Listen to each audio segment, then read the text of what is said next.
You want details? Fine. I drive a Ferrari 355 Cabriolet. What's up? I have a ridiculous house in the South Fork. I have every toy you can possibly imagine. And best of all, kids, I am liquid.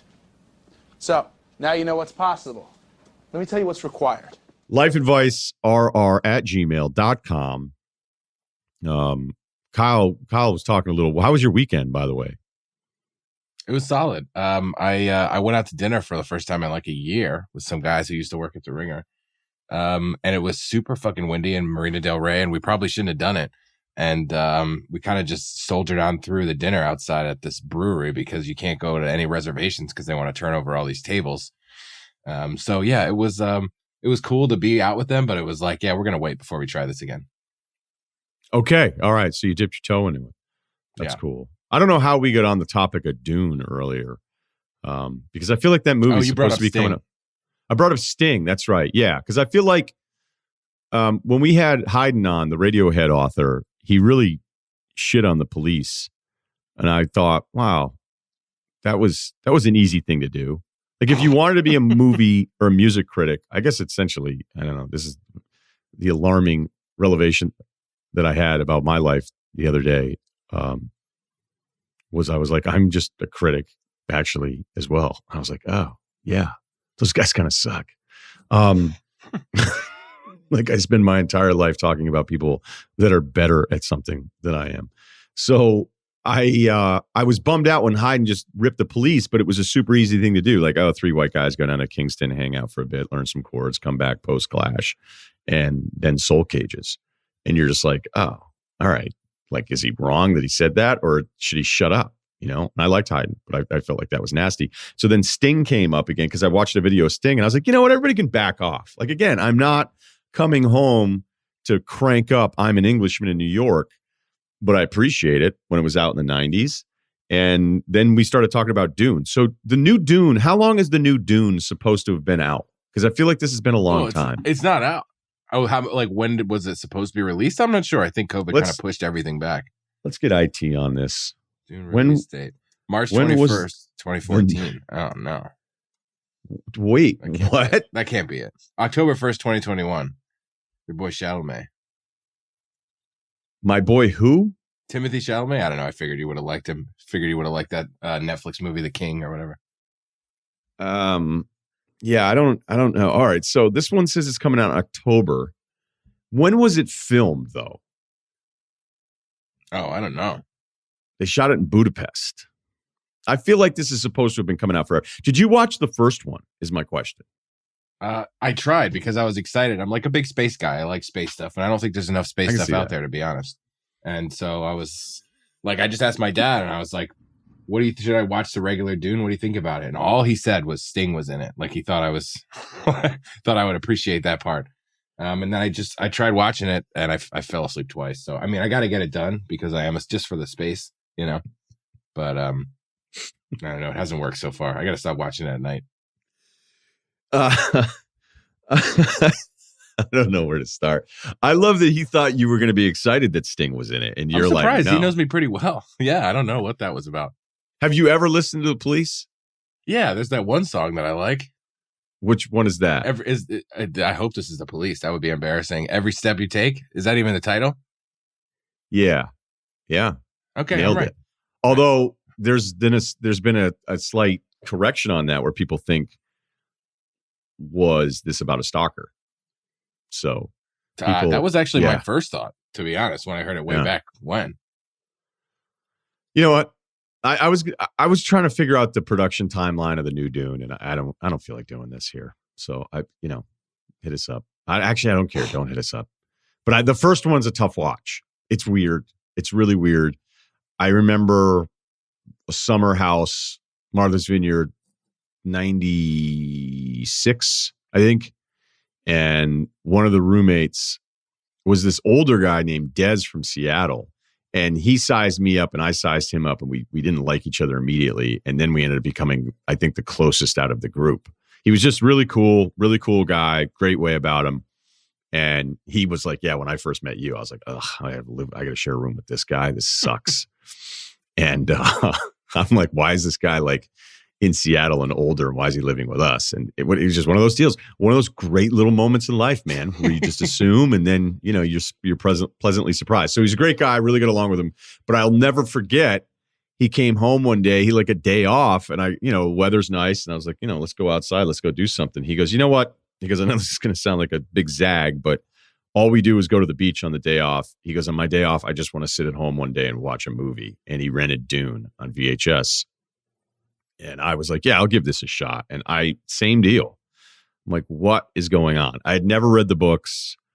I imagine it's really interesting. There was also a TV show too, wasn't there? Yeah, I think so. What do you think the industry needs to do to address the holes in the space lineup, though, that you mentioned earlier? I think it costs a lot of money to make a space thing not look like Dune. You know what I mean? So I think it's just expensive, and I don't know. I'm not sure. Anything that's space, I'll watch it though. I'll watch anything that's space. Anything that's space. So did you like The Martian? Yeah, big fan of The Martian. I mean, did you read it? I don't. No, I didn't. I don't usually love movies where like nature's the bad guy, but The Martian was cool.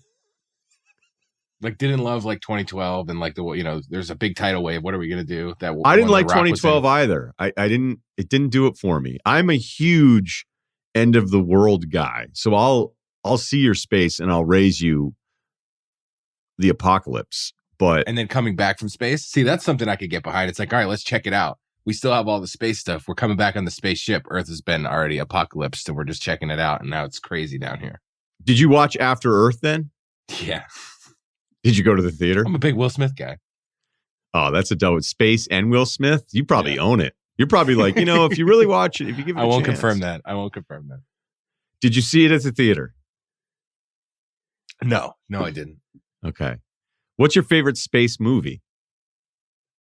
Wow. I mean, big Star Wars guy, but I like That's stuff cool. like I like the Interstellar. I like Prometheus. I like space, man. Yeah. No, I saw this article about Mars. It was like Mars sucks as a hellhole. We're like, hey, maybe Mars isn't for you. Hitchhiker's Guide, by the way. It's a top one for me. What's that? Hitchhiker's Guide to the Galaxy. Oh, yeah, I could see that. Great Mos Def acting. Yeah, I know that's the book. I didn't read the book. I think that was one of those deals where I thought I'd read the book because it was, pretty well known. Yeah. People with high regard, a little different. So I was like, yeah, maybe I'll check that out. So I have a couple things I haven't watched because I was like, oh, I'll get to the book. And then I never got to the book. That because the movie didn't really do it for me. Speaking of space movies, you check out The Fifth Element? Bruce Willis? No? Mm-mm. I saw that one in the theater. That was a tough one. Gary Oldman's kind of my guy. His role in The Professional, all-time favorite role. But that was a tough watch. A lot of stuff going on. And it got a higher rate. I think it's 71% on Rotten Tomatoes. That surprises me.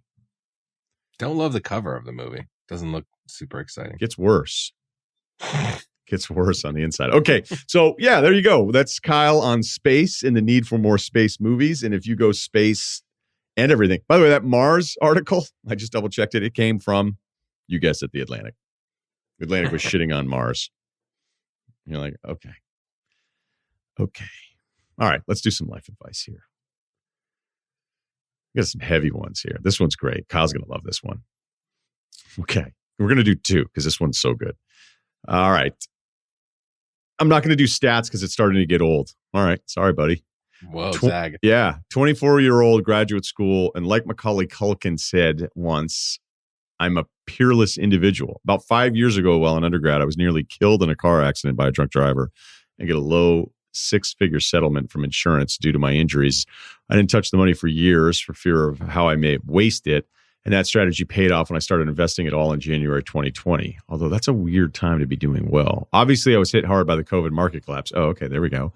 But when the market was at its worst, I picked up a number of stocks and cryptos that more than quadrupled in value before I knew what happened. I was a millionaire, although I've been completely smashed by the last 2 weeks by the sell-offs and no longer can call myself that. Oh, okay.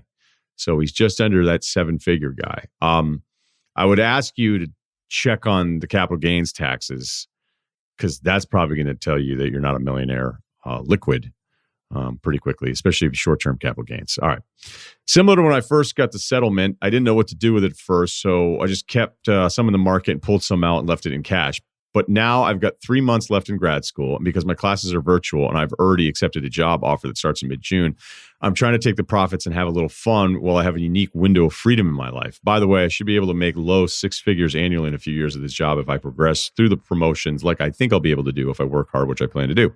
About 2 weeks ago, I looked in the forecast in Dallas where I live and saw the weather was going to be freezing and a snowstorm was about to hit. So we all know that Texas deal. All right, so I made a spontaneous solo trip to Puerto Vallarta, where I ended up staying for 9 days. I stayed at an amazing hotel, bought everyone and their mother cervezas, spent a ludicrous amount of money that I don't even want to reveal at a strip club, and played golf at the nicest courses. Although it was a great time, I recklessly spent way too much money. Additionally, I drank a ton every day and stupidly dabbled in the Mexican pharmacies that legally sell you stuff that isn't over the counter in America for a very good reason. So in addition to the 50 grand that I blew, I thought he told us that he didn't want to tell us how much he spent.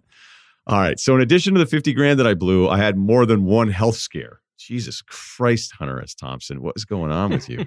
How do I navigate my financial success at such a young age by not doing anything regularly in the previous paragraph?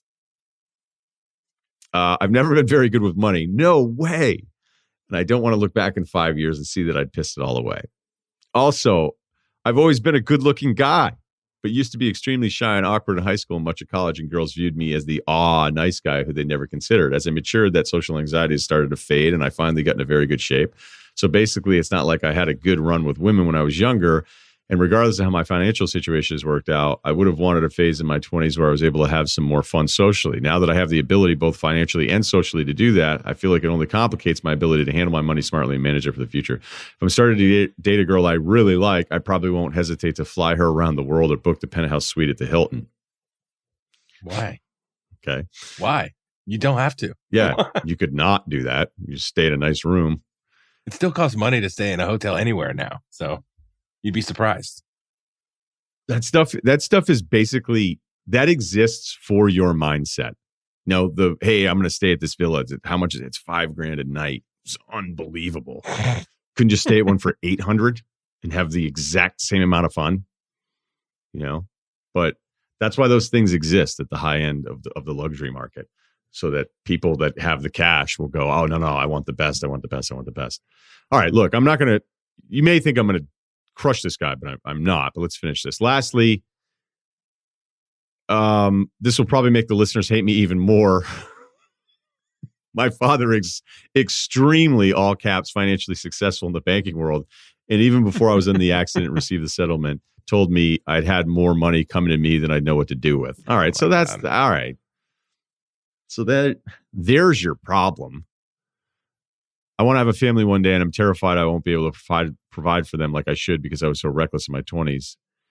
Even if I don't, I'm still scared I'm going to blow this. How can I better balance enjoying myself in these 3 months before the 60-hour work week starts while also taking better care of my health and bank account? Okay. Here's the deal, man. You've got some bad habits. All right. We realize that, but it's not that big of a deal. You're 24, and some people are going to listen to this and say, oh, put it all in the bank, but you're not going to. You're not going to put it all in the bank. It's very clear that you have that need to kind of spend. You're a guy, like I remember there's one kid who used to like buy a round every now and then at the dive bar that I worked at. The only problem was he was always blacked out when he did it. And so then he would have the credit card, and like 3 days later he'd be doing, beer deliveries and running through some paperwork, and we get a call from Visa, and they'd be like, hey, Chad is refusing the charge, disputing the charges again. It'd be like, well, okay, what this guy, and then he'd come in and be like, hey guys, how's it going? I'd be like, dude, you can't buy a round for everybody and then dispute the charges multiple times. One time, maybe we'll give you a pass on it, but you can't keep doing that. And so he was like, he was actually a really nice guy. He just liked to spread the wealth a little bit. So I can understand wanting to kind of show off a little bit. One of the things that I always think is a little bit funny, and I say this to the audience because I don't want to ever be full of shit with you, is that, yeah, things have gone well the last few years, so I'll make reference to some of the decision-making that I have, not in any other way to be 100 with you. And sorry to say 100, but there's other people that crush it compared to me they're acting like they're eating peanut butter and jelly every fucking day, all right? And that's just not true. And they're doing ridiculous big boy shit. And every now and then I'll share some of that with you because I'm being honest with you. But because I was broke for so long, like a credit card that didn't work at a date at like 32, worrying about your credit score in an apartment at like 35. Like that's really dumb shit. And I unfortunately was guilty of that stuff. But what I do know, if we kind of try to figure out some of the blessings along the way, even if you're not, not like I'm a super religious guy over here, is that thank God I didn't have any of this money when I was in my 20s, because I would have probably done a lot of shit like this. Not so much the Mexican pharmacy thing, that I don't know what's going on there. Here's what I think you kind of need to do. And I don't know that you're going to do it though. I just don't, because as you sit here and say, like, I don't want to blow all of this money, and you find a way to get to 7 figures here on paper, which again, isn't really 7 figures in your wallet if you're on trading sites and you are going to cash out, because then you're going to get hit with the capital gains part of this, which is probably like 40% on some of this stuff. Jesus Christ. So make sure you figure that out before you start spending it all and then get hit with some tax bill. The fact that there's all this money coming to you, I think that's going to influence all of these things. So I can sit here and give you advice. You can read Rich Dad, Poor Dad. You could read that. But I don't know that you're going to do any of it. I just don't. I mean, when I first was going through this, I was thinking, look, do this. Put together some plan where you put half of it, 75% of the liquid position, in the most boring security ever. All right. I don't know that I would start doubling down on stocks again, because it ripped again today after the sell-off of last week, which really isn't that much of a sell-off when you're on all-time highs. And then people write up these headlines like, Dow, massive sell-off. We're like, dude, some of this stuff has been on fire, levels that I can't even imagine that we're at right now. So I don't know that stocks and day trading, look, if you're starting to try to day trade right now with this position, with where we're at, I don't know if that makes a ton of sense. Day traders listening to this may disagree, but those guys are probably in it every single day and figuring out something that feels like it's on the low end when everything else is high. So they're in that position. And it doesn't sound like that's what you've been doing recently, researching all this stuff. I think you also need the juice a little bit. And I think you need the action of it. So I could tell you, hey, take 75% of it, 50% of it, put it in there. Because if you really do want to provide for a family and all this stuff, then do it. You said it, you wrote it in an email. You said you want to be able to provide for your family. But I think you actually just really want to spend it because your dad's cutting you a huge check at some point, whether that's a trust fund or you turn 30 or whatever. But here's the simplest advice of all of this. Picture yourself not being a millionaire right now. Picture yourself just having the money that you've had after college. I'm sure you're going to get some money from graduation. You're going to have some money from the new job. This idea that you're supposed to go on this massive 3-month bender to make up for everything else, and that now you're afraid you're going to spend all the money. There's plenty of guys that can go on 3-month benders with their buddies and not have to be millionaires to do it. You can easily have this raging time before the job that you want to have so desperately, which, by the way, after you get the job, it doesn't mean you never get to have fun again. All right. That's another thing that people have to start. I remember when I was in college, I was like, yeah, I imagine after college, like, we'll never go out on weekends anymore. Like, what's the point of getting drunk and doing stuff once you're out of school? And then you get older and you're like, oh, that was pretty stupid to think. Because some people really like to do it as they get older and older, just to escape everything throughout the entire week. So don't lock into your head that once you start that job in 3 months, that you're never, ever going to have a chance to take some time off and do anything. I know it's scary and being a grown up and all that stuff, and 5 days a week and all, whatever, man. These 3 months are terrific. So use them to your advantage. Don't feel bad about socially wanting to date and make up for lost time and all that stuff. But don't start getting hours. Luke, we love the people at Wheels Up. All right. But to just spend all this money on private jet hours when, if you really want to impress somebody, you could just fly them someone really cool and not get the presidential suite. Like, these are decisions that you have to figure out how to kind of put a little governor on yourself. So you can still spend money and not be broke. But the way you word some of this stuff, it's like, man, I can't believe I'm going to piss away all this money, but I know I'm going to. Like, you already signed the contract to get rid of it all. Your mindset, and I'm not even trying to I don't even think you're a jerk or anything like that. I'm sure other people hate you after reading this email, but you've convinced yourself that you have to somehow maximize the most fun of your life in these next 3 months because you're never going to have fun again. And to do that, somehow you have to spend every last dollar. That doesn't make any sense. It doesn't make any sense, because if you didn't have this money, I'm sure at 24, you could find a way to have a great 3 months. I mean, if you're really that worried about spending all of it, keep 10% of it. Know you're going to blow it and give the 90%. No, don't give it to your dad because then maybe you won't get his money. But, just put it in the most basic security you can possibly find. Put it into the CD, long-term, something you can't touch for a little while if you want to do that. But I don't think you want to. I don't think you really want to. I mean, there's still a way you can have a lot of money. I mean, I didn't have, whatever. I mean, the idea of having $100,000 in the bank at 24, $100,000. If you skip, impossible. I would have had a ton of CDs, though. I know that. And I'm not talking about the ones that mature.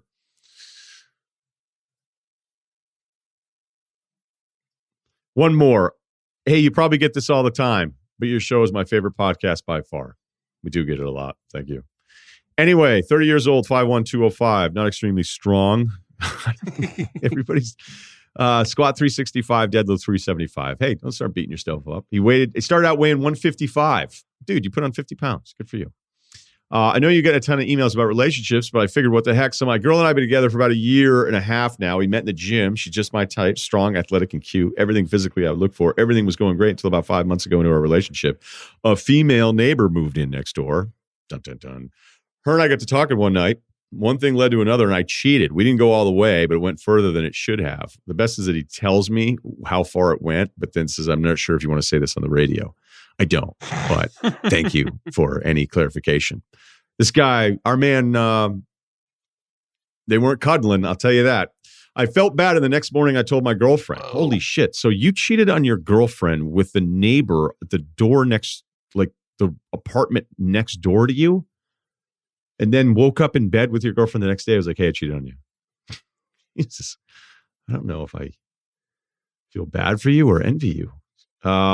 She was obviously hurt, but she decided to stay with me. I've cheated in the past and decided to get counseling to help me with this problem. This counseling's been amazing.